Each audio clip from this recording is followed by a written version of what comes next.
4 3 2 1 go।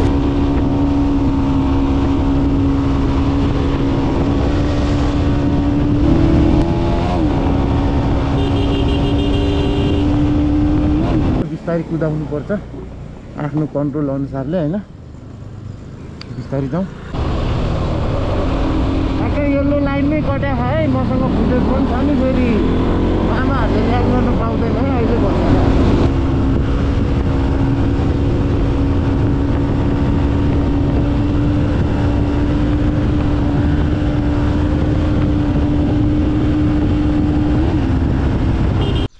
Hello guys, good morning. आज चाहिँ Friday morning हैन, यसो भ्यालीतिर जानुपर्ने काम भएको कारणले गर्दाखेरि टक्क एउटा भिडियो बनाइदिउँ न त भनेर चल्दिएको। ल भ्यालीसम्म पुगेर आउनु पर्यो, के छ हैन। उता जानु लाग्यो है त। ल रेकर्डिङ मोड अन भइसक्यो हैन, चल्दिउँ है सबैजनालाई।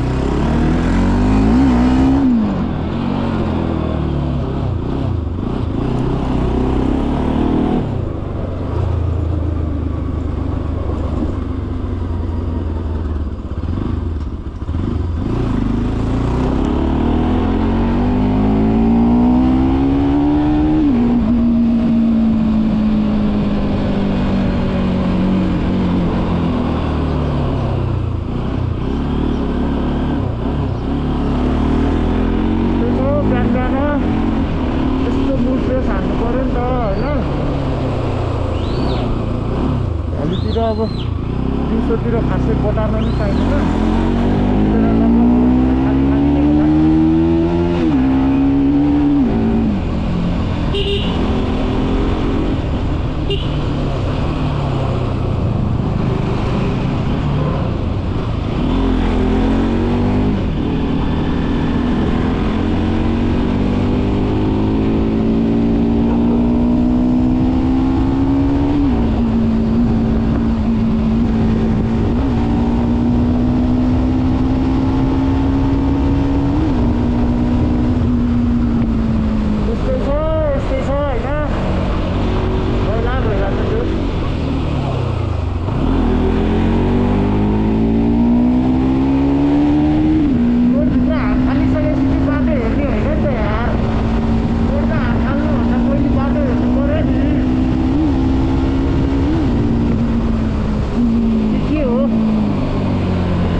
बाइक पनि रिजर्भमा गएको अवस्था, बिस्तारै कुदाउनु पर्छ आफ्नो कन्ट्रोल अनुसारले हैन, बिस्तारै जाउँ। त्यस्तो त्यहाँ के अरे उता कमलादीसम्म पुगेर आउनु पर्ने काम छ। एकछिन पुगेर आइदिउँ न त हैन, के हुँदो रहेछ हेर्दै जाऊँ। बाटो खाली हुन्छ, दिउँसो खासै बटार्न पाइँदैन नि त। यसो बिहान अनि फेरि जाने काम पनि छ, क्यामेरा पनि निकालेरै गइदिउँ न त। यसो चलपल हान्दिउँ, एक लट कुदाइदिउँ भन्ने हिसाबले क्यामेरा लिएर आएको खासमा। दिउँसोतिर ट्राफिक काम भएर आउँछ, त्यस्तोमा कुदाएर पनि भएन, आफूलाई रिस्की पनि हुन्छ होइन। अलिकति अर्की रोडमा यसो अलिकति बटार्न पनि आफूलाई पनि सेफ्टी होस्, प्लस अरूलाई पनि खासै इफेक्ट नहोस् भन्ने हिसाबले हो होइन।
पछि बाटो खाली हुन्छ नि त यसो मनके बटार्न पाइन्छ क्या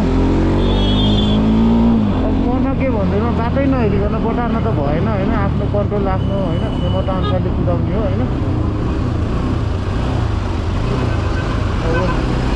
आफ्नो कन्ट्रोल भन्दा 5-10 स्पिड तलै हिँडेको राम्रो किनभने कन्ट्रोल गर्नु परिहाल्यो भने पनि होइन अलिकति सेफ भएर कुदाउनु पर्छ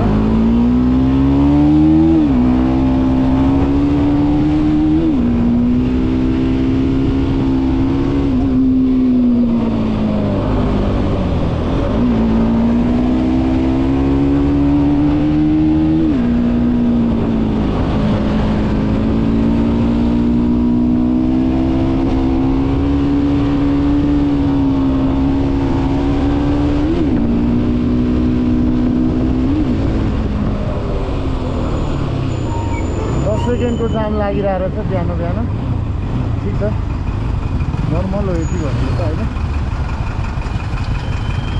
त्यसलाई त जाम पनि भन्नै मिल्दैन होला नि खासमा त्यो त कोटीतिर जाम परिरहेको छ ठिक छ है त म बानेश्वरको बाटो जानु पर्ला बानेश्वर हिँड्दै जान्छु गुड मर्निङ त त्यस मजा आइरहेको छ यार भाइस पनि गुड सालको सुरुवात हुँदैछ नि त 2081 सालको पहिलो हप्ता होइन यस्तो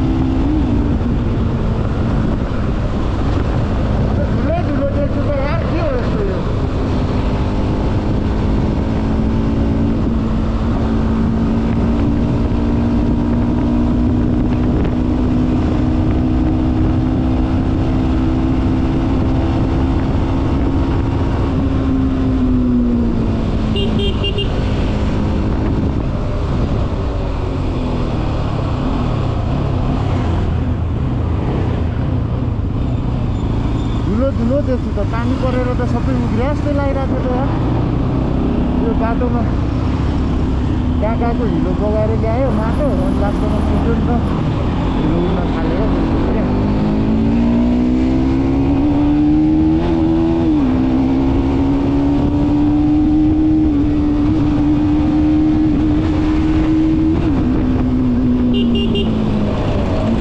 अर्काकै लेनबाट त के ओभरटेक हाल्नु होइन आफ्नै लेनमा हिँड्नु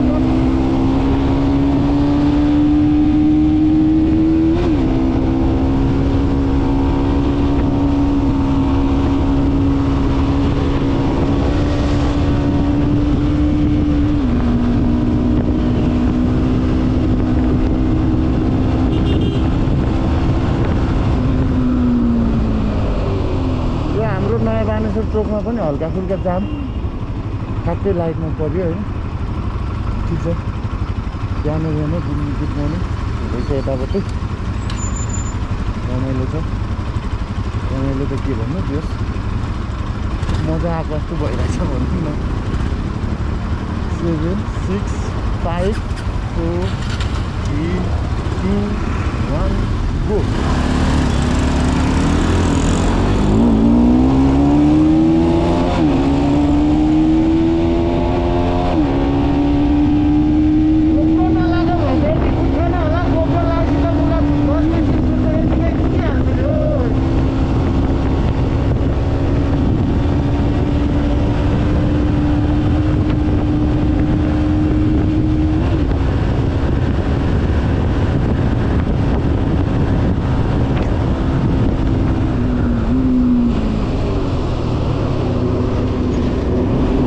लाइट त राम्रै देखा त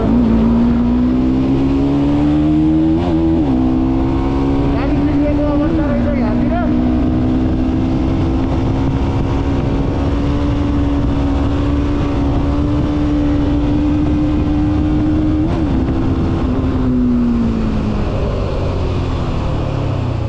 किनाबाट हालिदिउँ दामको सबभन्दा अगाडि पुग्दिउँ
यति नै है त।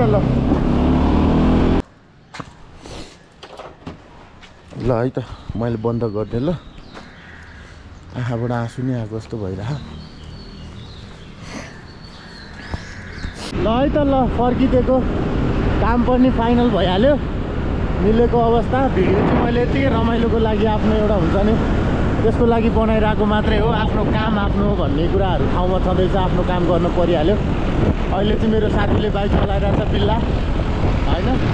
यस्तै हो, काम पनि गर्नुपर्छ, रमाइलो पनि गर्नुपर्छ सँगसँगै होइन। जाँदैछौँ हामी अहिले यतापट्टि टक्क घरतिर फर्केको अवस्था। काम गरेर भन्दा नि काम फाइनल भइहाल्यो। अब भरे भोलितिर आएर टक्क आफ्नो साइडको कामहरू पनि निप्ट्याउनु पर्ने हुन्छ होइन। त्यसैले अब हेर्दै जाउँ होइन, भिडियोहरू पनि कन्टिन्यू आउँदै गर्छ। भिडियो पनि हाल्नै पर्छ, यताउति घुम्न डुल्न गइराख्नुपर्छ, किनभने अब काम गरेपछि होइन अलिअलि फ्रस्ट्रेट पनि हुन्छ नि त। काम पनि गर्ने हो, रमाइलो पनि गर्ने हो, घुम्ने पनि हो, जोगाउने पनि हो, कमाउने पनि हो होइन। सबै चिज गर्नुपर्छ है त लाइफमा। एक बारको जिन्दगी हो होइन, फर्केर बार आउँदैन क्यारे। त्यही भएर भरपुर युटिलाइज गर्ने हो क्या। बिहान 5 बजेदेखि बेलुका 6 बजेसम्म टोटल युटिलाइज गर्ने, सकेसम्म रातभरि पनि युटिलाइज गर्नु होला। त्यस्तै छ है त। ल यता सिंहदरबारतिर आइपुग्यो हामी। ल फर्केको है त अब घरतिर। ल आजलाई यति नै, हस् त धन्यवाद। च्यानल सब्सक्राइबहरू के जाति गर्नुपर्ने हो गर्दै गर्नु होला है त। ल त्यति भन्दै आजलाई टाटा बाई बाई।